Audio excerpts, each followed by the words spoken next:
If your team never sees you, why should they confide in you? Why should they follow your vision? They need to see you. Hi, welcome back. I'm Kerry Siggins, and we are reflecting forward today. I am very excited to have this conversation with you, and it's about why only you can build a high functioning team. I've been thinking a lot about technology and screens and AI and how much it's causing disconnection in this world. I wonder what those ramifications are going to be, and what does this mean for our workforce, and what does this mean for jobs? And I know a lot of you are probably wondering that too. Is AI going to replace me? And I think the unequivocal answer is no. AI and technology can never replace authentic, true leadership. And I just had a very good reminder of this recently. Was not an AI story, but it's a technology story. I record our strategic planning videos that go through the presentation, and then we roll it out to every single one of our employees at Stonehenge because they are all owners, and part of self-leadership and the own it mindset is responsibility for understanding. And so we need to give them the tools to understand our strategy. And I was really excited about our strategic plan this year. Never has it been so clear. We're still probably doing too much, but I'm really proud of the way that we presented the strategy this year. Now, we are doing the same thing that we have been focusing on for the last 5 years, but it was really clear. So I record these videos and we roll it out to our team, and then each of the executive management team leaders and their managers sit down with their teams and review the videos, and they talk about the strategy and what it means for them as a team and for each of them as individuals. And it's a really powerful way to help people understand the strategy without me standing up for an hour and a half just presenting and not really being able to answer everybody's questions. It also creates a little bit more of a safe dynamic for people to be able to ask questions in front of their team versus the entire company. So we've been doing this process for a couple of years, and it's just getting better and better. I think we really nailed the strategic plan because we had a lot of questions. It was obvious that even though we're doing a lot of the same things, the way that we presented this, it made it really clear what the priorities were. And not everybody agreed with the priorities. And because I was trying to record these videos and do it in a time efficient way, I kept it real high level. And so some of the nuances were missed and the stories behind some of these decisions. And that caused a lot of questions and even some people going, hey, I don't agree with this. And it was really great feedback. And it stung a little bit because we put so much effort into building the strategic plan. And this year it was a group effort better than it has ever been before, and really thoughtful in how we were putting it together. So when I heard that it hadn't landed with some people, it was like, oh, this is really disappointing. But that's okay. That is a growth opportunity. And you know how I feel about those. So I decided I was going to lean into this and use it as a way to really help people understand our strategy better. And I realized that because my employees didn't have that dialogue with me, they just had it with their managers, that maybe technology was a little bit of a barrier to be able to really get to the heart of some of these things, some of the concerns that they had. So I decided that I was going to address the biggest one in a company meeting and really do a deep dive and tell some stories around why this has been a strategy of ours for such a long time and how it aligns with the history of the company. And it was so incredibly powerful. And I got so much good feedback around the presentation and how authentic it was and how much people appreciated me doing a deep dive into this. And it cleared up so many of the questions and the stories people were telling themselves. And then I sat down with the team who had the biggest questions around it and had a one-on-one group session with them so that they could really ask me the tough questions and I could better address their individual concerns. So it was such a great thing that happened, even though it stung a little bit because I was like, oh man, not everybody got it. And I put so much work into it. It was a real opportunity for me to make things better, to explain things better. And I realized that layer of technology, while it definitely creates efficiency, and for the majority of our employees, it worked. For those who it didn't work for, it was a big deal. Authentic leadership is so important. Your team does not just need a manager. They need the real you. They need the authentic you. They need you explaining the why and helping them understand expectations and answering their questions and helping them get on board with the direction that you're trying to lead the team or the company. And this was so real to me because I led from behind a screen and a camera and rolling out the strategic plan. And it wasn't the same as me talking to the team about some of these big strategic issues that we are grappling with. So let's talk about why leaders who stay behind their screens and lead with technology are failing their teams. I get it. It's hard to get unburied from emails. If you're like me and your calendar's batshit crazy with meetings, mostly virtual meetings, it's really tough to get out from behind the screen. You have to analyze spreadsheets. You have to look at reports. You are putting out fires. And that means that you might not be as present because you are leading from behind your desk. But if you are doing this, you are missing out on what truly matters, and that's your people. And look, I am guilty of this too. I absolutely do not walk around Stone Age enough. I know that. It is really difficult to be able to fit all of those things into a day. So I am sharing this podcast with you as a way to create more accountability for me. I am committed to go to every single one of our branch offices this year to be able to see all my employees face to face because that's how important this is. But it is not easy. I get that. When you stay behind your screen, when you don't get out and meet with your teams face to face, you lose touch with reality. Data and reports cannot capture the full picture of what is going on in the organization, how your employees are really feeling. Do they have high morale, low morale? Are they frustrated? Do they feel empowered to innovate and to create? If you're one of those leaders who struggles to get out and have face time with your employees might feel disconnected. If you're always in those virtual meetings or always behind closed doors, your team might feel seen and unheard. And if all of these things happen, trust erodes. Trust is built through relationships. It's built from having that face time with people. It is not built by sending people emails and Teams messages and text messages. If your team never sees you, why should they confide in you? Why should they follow your vision? They need to see you. And that's why these things can lead to a leadership failure. So I would like you to make this same commitment that I'm making to my team to do management by walking around. MBWA. It's a really simple fix, and it's amazing how much you can learn when you just walk around. So if you find yourself stuck in your office or on virtual meetings all the time, block off some time on your calendar and get out with your team. MBWA is not just about physically walking around. It's about intentionally engaging, observing, and listening to what is going on within your organization. So why does this work? First of all, visibility builds trust. When employees see you regularly, they know that you're engaged and available too.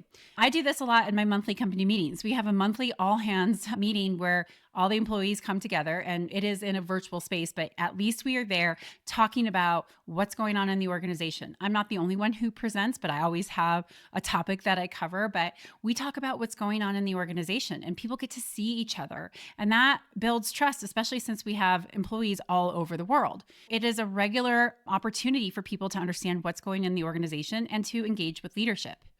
When you walk around and talk to people, you have real conversations, and real conversations drive real insights.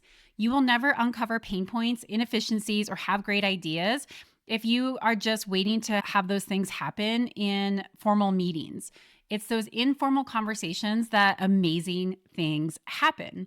I will give you a recent example. I was having a casual conversation with one of my employees, and he was sharing some of the issues that are going on in one of our offices with capacity. And so we started brainstorming, and I said, hey, maybe we could move this headcount around and be able to create some more capacity for you and solve some of these issues. I am not the final decision maker, right? Your executive management team leader is the right person to make that decision, but it was a great brainstorming session, and he went to his EMT leader and they had a fantastic conversation and they were able to make some of these changes. If I hadn't just been having this casual conversation with this person, then we wouldn't have been able to solve this problem.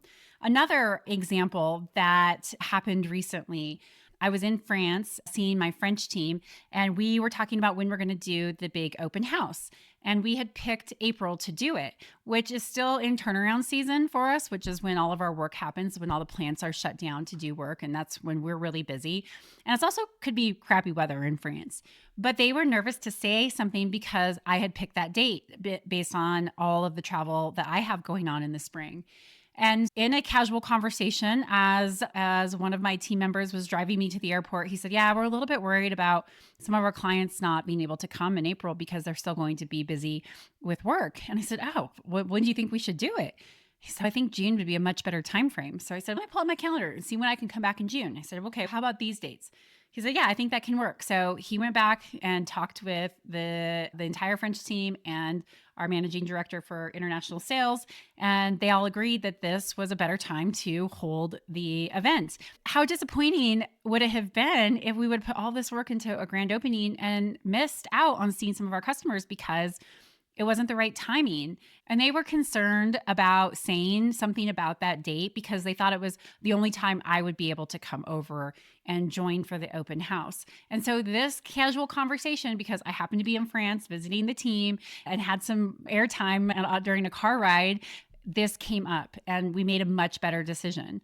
Some of these are really high stake conversations. Some of these are low stake conversations, but they matter. These real conversations drive those kinds of insights. And when you have that kind of insight, when you build that trust, it humanizes you as a leader. That is what these two situations did. It stopped people from looking at me as the boss, which is what they do and what they do to you too. And they start looking at you as a person to just be able to relate to and respect and have a conversation with. That's why it's so important to build these relationships, to get in front of your team and have that FaceTime. So how do you make this happen? Here's what I'm going to do because, again, I'm falling short in this area as well. One, I'm going to go visit all my branches. Two, every week I'm scheduling 30 minutes to walk around. That's it, 30 minutes. I'm going to walk into different parts of the building on campus and go see how people are doing. I'm going to check in with different teams and I'm going to ask simple questions about what's working. What are you frustrated about? What do you need? Tell me about a teammate who did something really well. Listen more than you talk when you do these. This is something that you can do. You can find 30 minutes to go and walk around each week and go talk to different teams. And this is really important to do, not just to your teams too. You should be visible to all teams as a leader because let's face it, all departments have to work together. So let's say you're an ops leader. Why shouldn't you walk into engineering and see how things are going? The relationship between engineering and operations is so close. You could be a sales leader and go walk around and talk to your finance team. That's a huge relationship that you have as you're working through credit issues and payment issues and all kinds of things between finance and sales. Don't just think of this as your individual team. Think about how you can have the ripple effect with other teams too. That is how you build respect, and that is how you show that you are a human leader who cares more than just about what's going on in your team, that you really care about the organization as a whole, that you care about the people who are partners and who support your team as well. Bottom line is this: if you lead from behind a screen, if you lead from your office, you're not really leading. Get out there, connect with your people, and be the kind of leader that they need. And that is a great segue, which is an inside joke. Segue, that's what we say at Stone Age. So maybe someday I'll tell that story. But anyway, the segue to this is, what kind of leader do people need? That's a great question. I believe that people want an authentic leader because authenticity is the foundation of trust. Authenticity matters. Your employees can spot insincerity a mile away. They get it when you're faking it. They understand when you are putting on an act or a show. Or when you're trying to over-polish your leadership persona, it creates distance, not connection, because people want the real you. That might be a little bit vulnerable. Maybe you have this idea of what a leader should be, and that is not a vulnerable person who shares the struggles, who shares the why. You might be the kind of leader that has the mindset of just do what I say because I'm the leader. People don't want to follow that kind of leader. They want somebody who is real. And when they know that they're getting the real you, then that allows them to build trust. And that's what people really want in the workplace. They want to feel trusted. They want to be able to trust their teammates, and they need to be able to trust their leader. Trust fosters psychological safety, which is the number one predictor of high-performing teams. And remember, people just don't want to trust their leaders. They want to feel trusted too. So here's an actionable tip. And I know that some of you are not going to like it, but it matters. Embrace vulnerability. Do not be afraid to share your struggles, the mistakes that you made, and how you are trying to grow. For example, you can say something like, I'm working on improving my listening skills. I heard that I don't listen that well. I love your feedback. Tell me how you feel about this. That is how you foster relationships, and you show people that you are authentic and that you're not afraid to be vulnerable and that you trust them enough to ask them for this feedback. It really will help you as a leader to embrace vulnerability and ask questions like this. So now I want to take this in a little bit different of a direction. And I want to talk about why AI and automation and technology is never going to replace the real you. And I think this is important because you need to continue to develop yourself as a people leader. AI is never going to replace that face-to-face human connection. Well, maybe I shouldn't say never, because you never know when robots are going to be just like humans. And I don't know, maybe we like them better than we like real humans, but let's hope that never comes. So in the short term and probably the midterm, AI is not going to replace you and that human connection. AI can absolutely optimize tasks, and it does that well, but it can't lead people. Automation can streamline processes, but it can't replace empathy and emotional intelligence or intuition. And that's what people need. Employees don't need a perfect data-driven response from you. They need a leader who sees, hears, and values them, and a leader who isn't perfect, who makes mistakes and can admit them. And that's really hard for AI and automation to replace. The other reason why AI and automation will never replace the real you is because of the power of spontaneous moments. AI can't replicate an impromptu conversation. That conversation I was having in the car in France with one of my employees as we were driving to the airport, that's a spontaneous impromptu conversation. AI can't replace that. The conversation about headcount, that was completely spontaneous in the kitchen of one of our offices. That conversation AI can't have. AI can't give you that knowing look when it's like, yeah, hey, I understand how you're feeling, and express that empathy, right? AI can't give you that moment of encouragement when you're really struggling with something and need to know that your boss has your back. It doesn't replace that saying, hey, you got this right then and there. It doesn't replace that real-time feedback. I'll give you an example. One of my team members who constantly puts herself down before she's about to say something like, you guys aren't really going to like this, but I'm going to say it anyway, or I'm not really sure that this is the right thing, but, and then gives her statement. She diminishes the impact of her statement by putting herself down, and she doesn't need to do that. This just happened the other day, and I said, stop, start that sentence over again. Do not preface this with, I'm not sure if this is a good idea. Just say your idea. That is how you show that you're a confident leader. AI cannot have that real-time conversation, that real-time feedback in that moment. The very best leadership moments happen in unplanned, authentic interactions. And that is why you as a leader do not need to worry about AI and automation replacing you, because it's not going to be able to do that. Not until we have robots that are just like humans. And I'm going to be dead, hopefully, by the time that happens. So the key message in all of this is that the most powerful leadership tool you have isn't a strategy or a system or technology. It is presence and authenticity. Yes, presence and authenticity. So now how do you do this? How do you build trust right now? Here is a simple way that you can do this, and it's called the swap story exercise. I love this. We do one of these types of questions at every executive management team meeting that I lead. And anytime I've got people in a room together, we always do an icebreaker that is about sharing stories, because I believe that's how we connect with people. We need to share stories. It helps us understand people. It helps us realize that we are actually far more similar than we are different. So how you do this swap story exercise is that you ask each team member to share one story about a defining moment in their life, and then you share one too. It can be something simple like, tell us about a time when you overcame a challenge, or what's one experience that shaped who you are today, or what's one thing that happened in your life that changed one of your core values. I love that question. It is amazing. And so why does this work? Well, stories reveal shared values, and that's really important to build trust on a team. It creates empathy and it deepens connections because people can see themselves in that story, or it just helps you get to know people better. I'll give you an example of something that just happened recently. We had a customer success summit at our headquarters in Durango, and one of our team members was talking about how she loves to help people and how she's constantly asking how she can help people because she feels if she doesn't, she's going to let people down. So in every conversation, she's like, how can I help?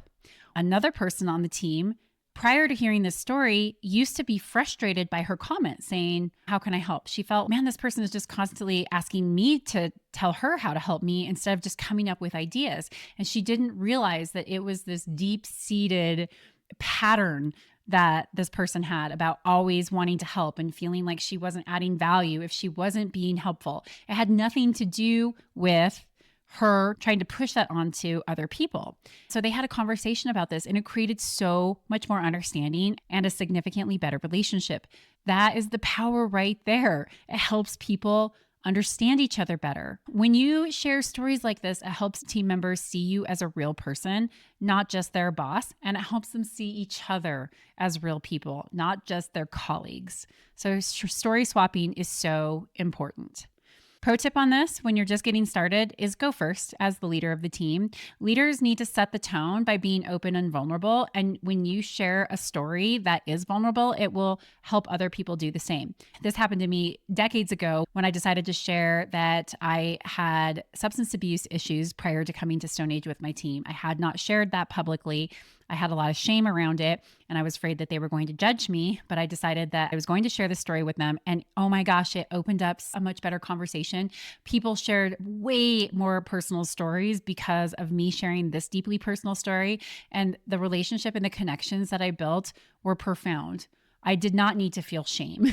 It was so good that I shared that story.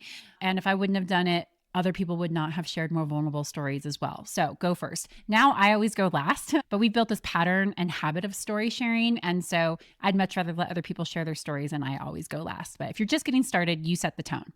I hope through this podcast, you understand that being present matters. Walking around, engaging with your team, asking good questions is going to make you a better leader. It's going to allow people to connect with you more.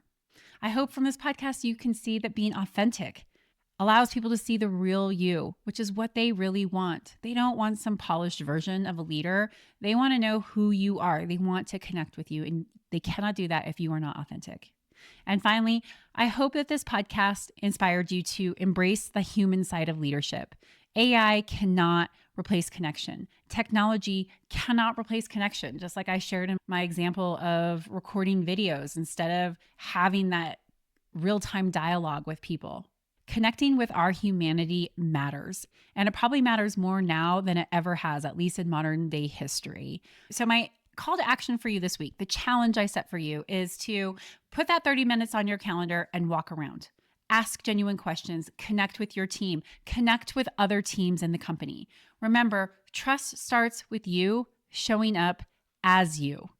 Your team doesn't need a perfect leader. They need a real one, and that is you. That's why you got to get out of your office, walk around, and connect with people. It's why you, as an authentic, vulnerable, real leader, never have to worry about AI and automation and technology replacing your role. All right, with that, I will leave you for your day. Thank you so much for joining me on this podcast.